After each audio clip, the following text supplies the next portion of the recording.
Fresh na fresh. Tikaya mo naman. Sige. Para makita mo yung ilalim.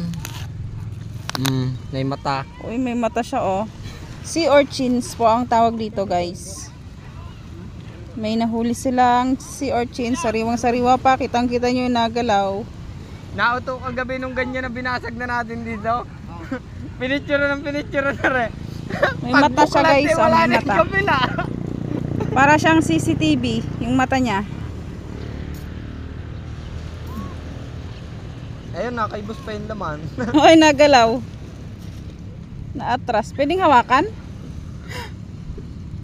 Ay, okay lang siya. Ano yan? Pipicturean nyo. Aw! Aw. Buksan mo nga. Ayun na nga yung ano. Wow, kinilaw. Yun ang laman. Yun ang kinakain dyan. Yung Buhay na buhay siya. Fresh na fresh from the